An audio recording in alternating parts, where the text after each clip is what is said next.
You can't throw the 1 year to garbage. I actually can. I actually with a can. single thing you can't throw. I actually can. Yes, you can. That's what you need to but know. But don't do it.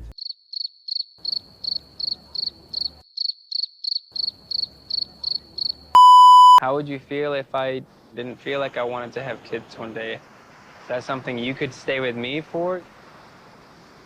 Bitch, you got me fucked up. You can suck my left nut. I appreciate you for understanding me and accepting me as I am, because it feels like nobody ever does. It's cute that you get me. 6.5 hours later. I'll leave you over there and we just won't speak the whole time because you don't want to, so then when we get over there, it's actually perfect. Oh my God, bro. Oh, hell no, man. What the fuck? But you don't have to be in my ear like I'm this. not in your ear. She's getting that dick every day. She's getting that dick every day. She's getting that dick every day. Hey guys, welcome back to 90 Fiance the other way. So we're on season 6, episode 11, and we're gonna start off with Sarper and Shekinah. So after 2 days, Shekinah is gonna go meet up with Sarper so they can talk. On the drive there, she tells us that he needs to work on his anger and letting go of his need for control. But apparently, she still loves him. And I'm not gonna walk away from this relationship without talking to him one more time. What the fuck is wrong with you? So she's gonna try to make it work, which I think is just so dumb. Her goal is for him to take accountability, but she also said that if he doesn't look sincere, then she will leave. But like, leave now. You shouldn't be giving him another chance in the first place. So Sarper's sitting there trying his best to look as sad as possible. She kind of pulls up and then she stands there and he just stands up, and it's just awkward for a bit until she sits her ass down.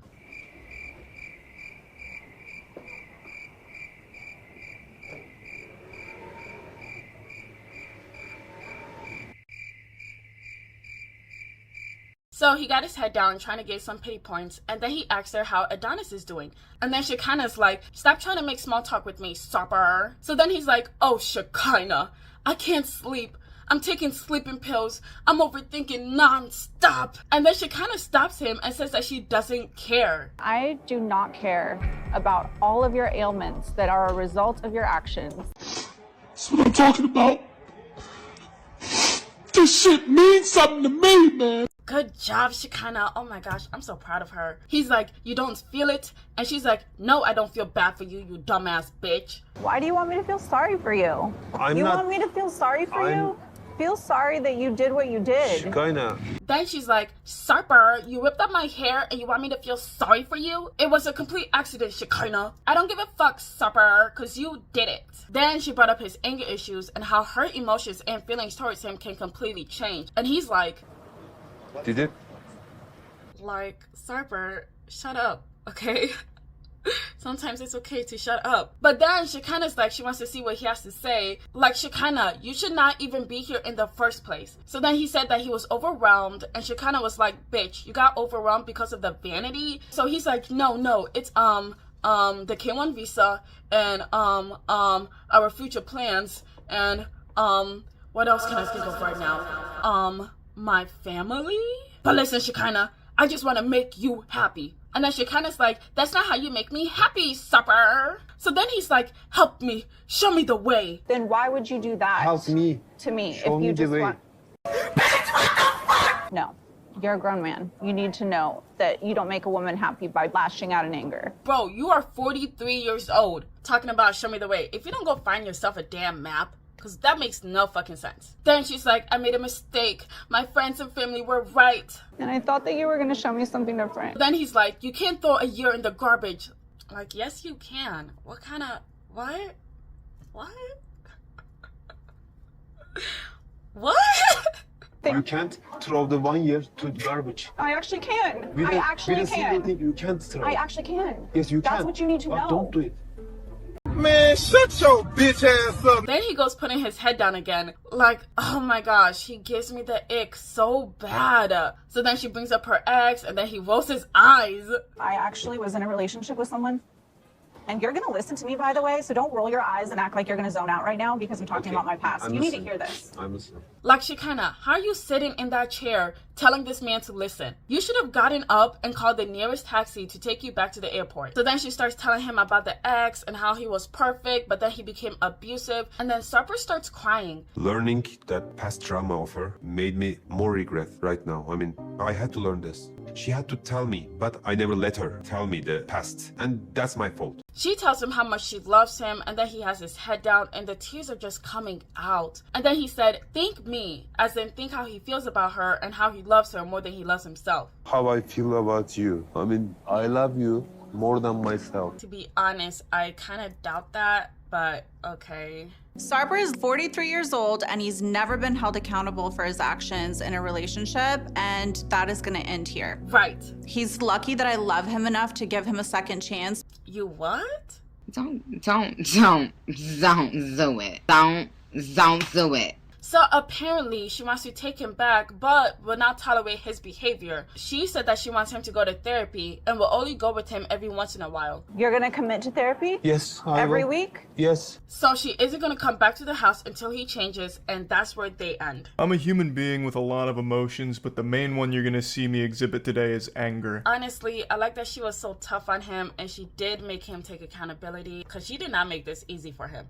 But I would have given him a second chance. It says, no. Why? No. Bye. Moving on to Tata and James. So, James is sick, and a natural remedy that they use is coin massaging. And you guys, that looks painful as hell. Just coin massage. Oh, that hurts. But it will make you feel better. Yeah. How come you have to hurt before it feels better? Oh. She said that after she's done assaulting his back, he'll be farting and burping, which is crazy because how does that even work? It's like help the blood and clear out the toxin in your body. And you know what? Even though this looks crazy, I believe it, okay? Because there's something about the Asian community that just has top tier natural remedies. You have a problem, they have a solution. Easy. Would I get somebody to do this for me? Hell no, but I believe it works. Then she starts scraping me across my back with this thing. It scarred me and deformed my body. It's an Indonesian torture device.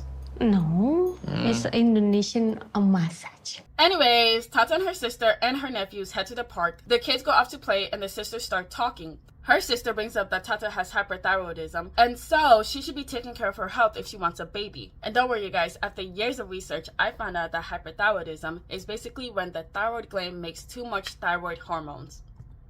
You're welcome. Nobody asked. Okay. So, because the sister brought up the whole carrying a baby stuff, Tata decides to tell her about her situation with that. Adele nih ngasih tahu Tante kalau James tuh pernah bilang katanya dia nggak pengen punya anak. So her sister asked her if she talked to him yet, and Tata said no, but she's upset that he talked about it to their mutual friend Adele instead of her. Which, yeah, valid, because I do understand why you have to ask your friends for, like, relationship advice. But they already had this conversation months ago, and he still didn't tell Tata to this day. To this day! To this day! To this day! Because if Tata is not the one to bring this up, he will never bring this up, okay? He would wait until she's having menopause before he brings it up. Oh, by the way, I don't want to have kids. Okay, thanks for telling me now that I can't have kids. Ugh, the fuck? Like, girl, he's fake. Go ahead and rub that coin a bit harder. Knowing him don't want to have a kid already upset me. But it's so wrong that you let Adele know but not me. So her sister tells her to go talk to him about it, but not to get angry when she confronts him. Tomorrow. So the coin massage worked, and it worked so well that James is already on his feet and finding some really cool things from his metal detector, like a nail. It's a nail inside the wood that we pulled out of the ground. Wow. I'm gonna put it in my bag. That way we don't leave a nail on the beach. So Tata cuts to the chase and tells him that they need to talk. And he's like, okay. And so she said that she had a conversation with Adele, and she told her that he doesn't want to have kids. And he's like, okay. She told you that? Yeah. Okay. And that makes me mad because he's not really confirming it. He's just like listening to see what else she has to say. So then she said that it's been on her mind and that she doesn't know why he told Adele and not her. Then he said that he's upset that Adele said that and that he only mentioned it in passing. But like, whether you mentioned it in passing or not, you somehow told her and not your wife? And you told us too before you even told your wife. Come on. Oh my gosh.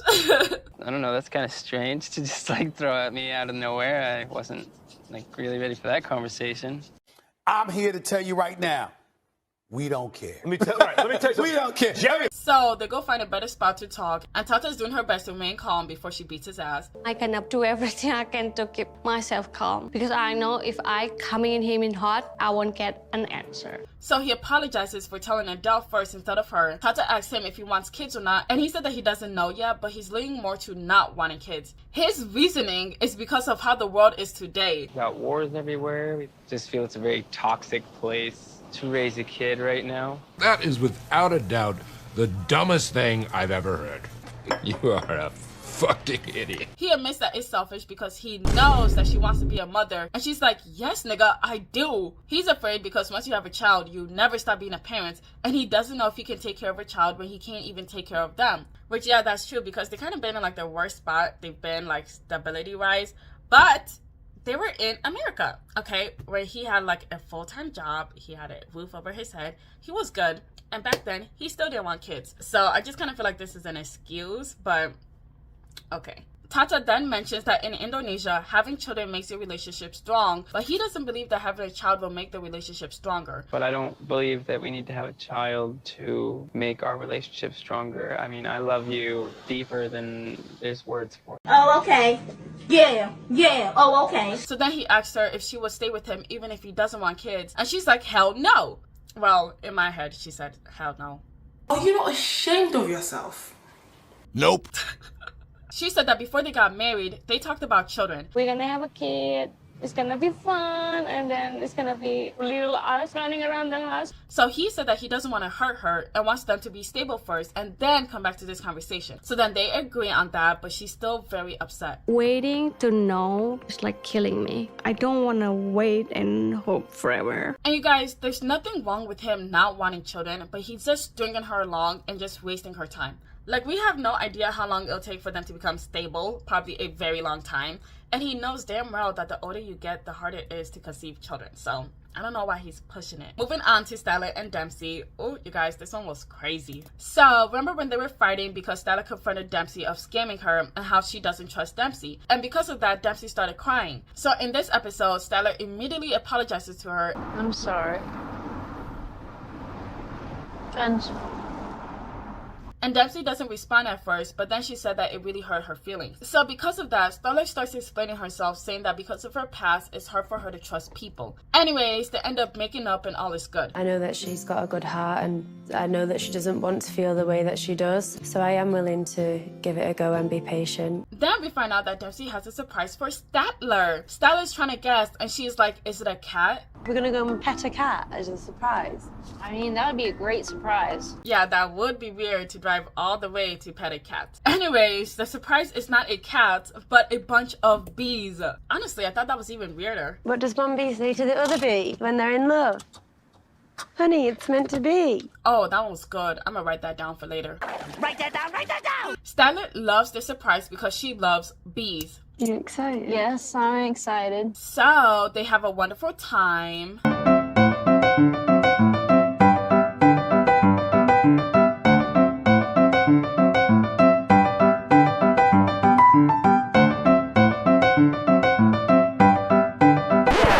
They kill off the males during the winter because all they do is eat. That's right. You what? Oh, that's unfortunate. Anyways, that's the end of their B-Day. I have never seen Statler so happy in my life. I appreciate you for understanding me and accepting me as I am because it feels like nobody ever does. It's cute that you get me. So now they hop in the back to have a good time, if you know what I mean. You know what I'm talking about. Y'all all know what I'm talking about, man. Don't sit up here and try to bait and not know what I'm talking about. Y'all know what the I talk about when I say these things. So So now it's the next day and they're gonna hop on a ferry from England to France. This is our first border crossing, so this is a big deal. This is where we kind of pop the cherry on the Europe journey. Statler is so nervous because it's a boat ride and she thought it was 30 minutes, but Dempsey's like, no, it's 100. So then that just makes things a whole lot worse for Statler. So she tells us that she hates boat rides because it gives her severe anxiety. The first and the last time she was on one was at a lesbian party and she just shitted herself the whole entire time. Embarrassing! So then they get on and Dempsey's excited, but Statler is not. Like, the girl rather be anywhere but there. She tells Dempsey that her energy is way too high and Dempsey's like, girl, I'm excited. Babe's good? Yeah. Your energy is a little high though. I'm excited. Yeah. Like, yeah, why would you say that? So they're walking and Statler doesn't even want to talk because of her anxiety. I feel a bit safe. Hello? Yeah, I just don't want to talk right now. Okay.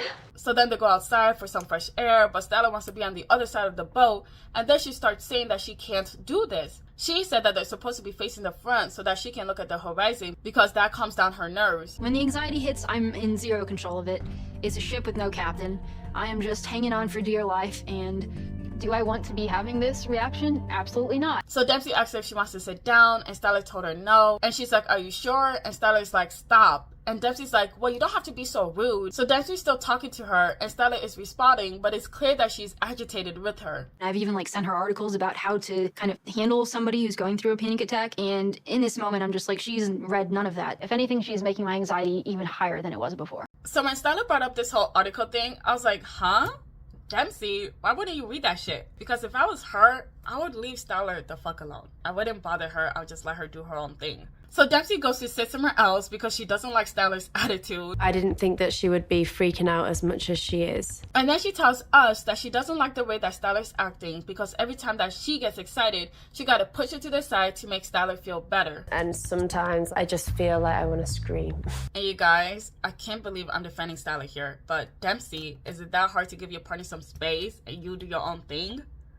Like, come on. Cause yeah, I get it, she's a negative Nancy, but she isn't even talking much. Anything bad that's coming out from her mouth is a response to something you asked her. Like, if you stop talking to her and let her deal with her anxiety and you just relax, y'all would be good. Like, just sit on your chair and look out in the sea quietly. But is that what she does? No. Instead, she says, you're being, rude to me. Just allow me to need my space. I'll leave you over there and we just won't speak the whole time because you don't want to. So then when we get over there... So then Statler tells her that that's perfect and that she can just enjoy herself and she isn't trying to hinder her fun. And then Dempsey's like, well, actually, you are because you're affecting me when I'm trying to be nice. Statler's telling her that she just wants to be by herself in silence. And Dempsey's like, oh, okay, you can talk about this, but you can't be nice to me when I open the door for you or ask if you want to go outside for some fresh air. So then Statler's like, well, I have high anxiety. I wish I could snap my fingers and not have it, but, you know. And Dempsey's like, no, that's not what I'm trying to say. But then Statler's like, well, that is what you're saying. That is what you're saying. That's exactly, if you look at the cliff notes of what you're saying, that's it. So then they continue going back and forth, and Dempsey decides to just leave, and that's where they end. And you're rude to me, I'm taking you outside. I'm not trying to be rude to you, but you don't have to be in my ear like this. I'm not in your ear. Oh my God. I think that argument was completely unnecessary because it wouldn't have started if Dempsey wasn't doing too much, but what do you guys think? So moving on to Joanne and Sean. So Sean comes into the room and God damn. Congratulations! Anyways, Sean lives with his mother, so that house would not be able to accommodate all of them. So he decided to rent out another house by the countryside for everybody. But apparently, Sean and Joanne slept separately because remember, his kid doesn't know that they're even together. Bella does not know that we're together as of yet, so he sleeps on the couch and I get to bed. So ridiculous, I know. I'm your daddy. You can call me Big Papa if you wish. Oh, you ain't got to tell me twice. You ain't got to tell me twice.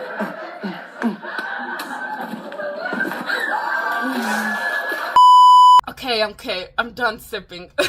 Anyway, Sean is going to spend the day with her kids and have a boys' day with them. So then they head to the soccer field to play soccer. And Sean is hoping that all goes well and that the boys will like him. Anyways, he sucks ass at soccer. So I'm going to just skip forward and stop because he actually makes a goal here.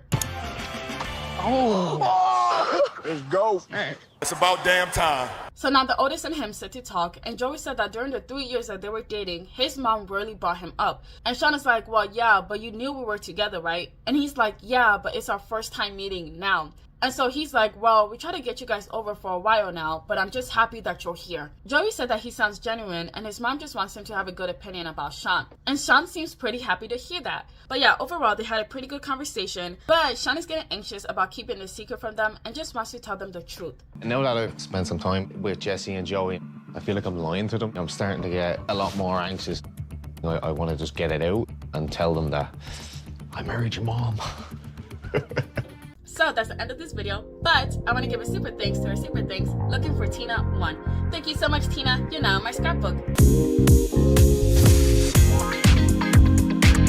You guys, my scrapbook isn't really scrapbooking, so I'm gonna work on that to make it look nice and cute. The votes came in for Love is Blind UK, so I already started it on Saturday. I'm gonna finish it by Friday or Saturday at the latest. But yeah, thank you to everybody that voted. Thanks for watching. Please leave your thoughts in the comments below. Please like, share, and subscribe. Thank you. Bye. Her sister brings up that Tata has hyperthyroidism. Hyperthyroidism.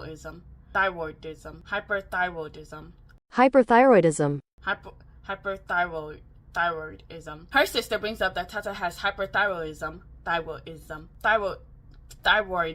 Her sister brings up that Tata has hyperthyroidism. Oh, that's how I'm gonna say it. Hyperthyroidism. Her sister brings up that Tata has hyperthyroidism. Her sister brings up that Tata has hyperthyroidism.